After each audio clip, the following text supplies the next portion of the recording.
présent, je donne la parole à Monsieur Marc Lowcock. Monsieur Lowcock, vous avez la parole.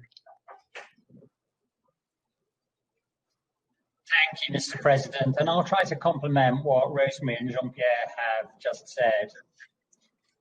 The first thing to say is that there's growing reason to believe that in the medium and longer term, the weakest, most fragile and conflict-affected countries will be those worst affected by COVID-19. As of this morning, there are more than 26 million confirmed cases of COVID-19 globally. The virus is everywhere. More than 860,000 people have died. Roughly a third of these cases and fatalities are in countries affected by humanitarian or refugee crises, or those facing high levels of vulnerability. But those are just the confirmed cases. We don't know the full extent of COVID-19 in fragile countries. Testing levels there are very low, and in some cases, many people are reluctant to seek help if they fall sick, perhaps because they fear being forced into quarantine in potentially unpleasant conditions, or because they don't believe they'll get any useful medical help, even if they go to a health facility. The better news is that it seems possible that the fatality rate from COVID-19 may be lower in these fragile countries than initially feared. That does remain uncertain for the moment, but if true, it would be a boon. Nevertheless, what's now sure beyond reasonable doubt is that the indirect consequences of the pandemic in the most fragile countries are dwarfing the impact of the virus itself. What are the indirect effects? Well, they're chiefly economic. The most fragile countries are exposed to the global economy, so the worldwide contraction hurts them too, including through weakening commodity prices, declining remittances, and disruptions to trade. The anti-COVID measures fragile countries have taken themselves are also having a significant impact on incomes. Lockdown measures are making it harder for people to make enough money to survive. That applies especially to daily labourers in the informal sector and also to many women. Beyond the economy, the biggest indirect effect of the virus is on public services, especially health and education. That is, of course, the case everywhere. But the impact in the most fragile countries is larger than in better off countries. And that's because people in fragile countries are highly vulnerable to killer diseases like measles, malaria, tuberculosis, and HIV/AIDS. And because infant mortality and the numbers of women losing their lives in childbirth are much higher than in better off countries. So any reduction in the availability of very basic health services makes a big difference in these countries. And unfortunately, there's evidence of a significant crunch on health services as a result of the pandemic. Healthcare institutions are switching to try to tackle the virus. Health workers can't or don't want to go to work. Budgets are not being funded. Immunization campaigns are being disrupted or delayed. And lockdowns have reduced the availability of vaccines, drugs, and other health supplies. Let me illustrate all that with two examples on immunization and food security. Vaccination campaigns have been disrupted in 45 countries facing humanitarian or refugee crises or high levels of vulnerability from other causes. Disruptions to immunization could put more than 80 million children under the age of 1 at risk of vaccine-preventable diseases. The World Food Programme and the Food and Agriculture Organization report that food insecurity is spiking as people lose their incomes and have to reduce consumption. 27 countries are now in danger of a sharp deterioration in food security. Without timely action, child wasting could affect another 7 million children just in the first year of the pandemic. As in richer countries, we also see effects on education and the position of women. More than 500 million children in humanitarian crises and fragile contexts have been affected by school closures. Many girls now unable to go to school will never go back. Gender-based violence, including domestic violence, is increasing. Calls to some hotlines have increased 7-fold, while services have been curtailed. So the indirect effects of the crisis will be higher poverty, lower life expectancy, more starvation, less education, and more child death. A slew of research from universities and think tanks in recent months has warned that all this will reinforce existing grievances and give succor to those with an agenda of restricting rights and liberties, just as Rosemary described, as well as to extremist groups and other criminal groups seeking to take advantage of the pandemic, again, just as Rosemary said and Jean-Pierre alluded to.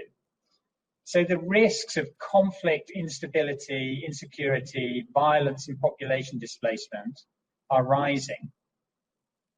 The agenda of this council, in other words, which you may think is plenty big enough already, is set to grow. That may be one of the main lasting effects of the pandemic. Mr. President, let me turn now to the response of humanitarian agencies. In March, the Secretary-General launched the UN-coordinated Global Humanitarian Response Plan, the GHRP, for COVID-19. It's been repeatedly updated as the crisis has deepened and now seeks $10 billion over the next 6 months to support 250 million people in 63 countries. We've raised around $2.4 billion since March, and I want to express my thanks to those donors who have generously contributed. The money provided has meant that, among other things, humanitarian organisations have provided 730,000 health workers with personal protective equipment, including masks, gloves and gowns, provided information on the virus and how to protect yourself from it to more than 1 billion people in nearly 60 countries, reached nearly 100 million children with distance learning, and provided tens of millions of people with soap, detergent and other improvements to water and sanitation systems. The GHRP has also funded a unique logistics facility under which the World Food Programme has stepped in to fill the gap left by disappearing commercial air services in many countries. The operation has so far transported 21,000 health and humanitarian workers to and from the front lines, as well as more than 56,000 cubic metres of essential cargo, equivalent to 66 full Boeing 747s. Without this lifeline, many humanitarian operations would have shut down. Mr. President, my office is publishing regular detailed reports on implementation of the GHRP, containing more detail on how the money provided is being used. The Secretary-General has repeatedly called on Member States and others to facilitate the movement of humanitarian personnel and cargo, including by issuing special movement permits, clearances and on arrival. Those calls have not, I am afraid, been adequately heeded. In most of the countries where my office is present, restrictions imposed since March on visa issuance have delayed and curtailed the flow of aid workers to their duty stations. Currently, more than 1,000 international staff are affected. In 3/4 of countries, we are, as a result, seeing a reduced operational presence, which is materially affecting programme delivery. We've also seen a disturbing further increase in violence against health workers.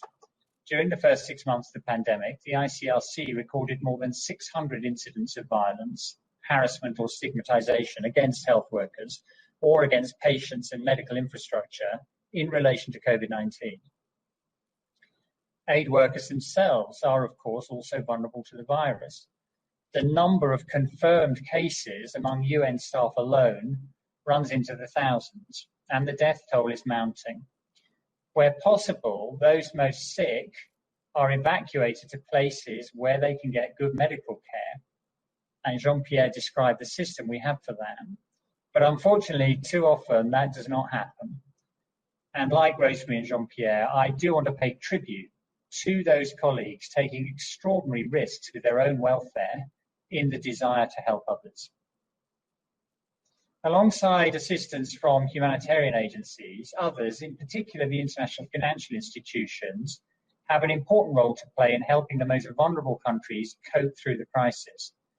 I want to say a few words about that because the more generous, prompt and effective the help the most vulnerable countries get from the IMF, the World Bank and similar institutions, the more people in crisis can be cushioned from the worst effects of the economic crunch, and the more the risks to instability and fragility can be avoided. In the 2008-9 financial crisis, the leading shareholders of the international financial institutions, most of whom are countries sitting around this table today, agreed that they should take exceptional measures to protect the global economy, including their poorer members. The pandemic is a more damaging event than the financial crisis, but the response this time has been far from exceptional. It barely justifies the description of tepid. The G20 and OECD countries have rightly adopted domestic economic stimulus measures amounting to more than $10 trillion to protect their own populations from the worst effects of the pandemic and lockdown. That amounts to more than 10% of global income. Low-income and fragile countries do not have the resources, capacity, or access to markets to do the same thing. So they're reliant on support from elsewhere, especially from the international financial institutions.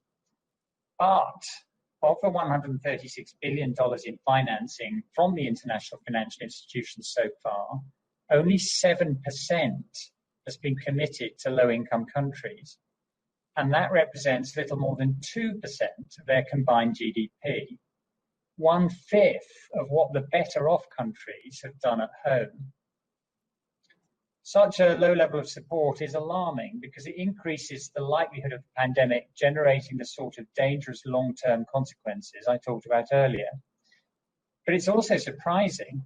There's little dispute about what ought to be done, and recent experience has shown that it can work.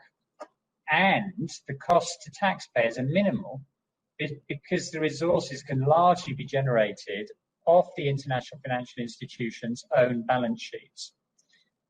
To speak plainly, woefully inadequate economic and political action will lead to greater instability and conflicts in the coming years. More crises will be on this Council's agenda. So, Mr. President, the burden of my advice to you today is that while we may have been surprised by the virus, we cannot say the same of the security and humanitarian crises that most certainly lay ahead if we don't change course. Thank you.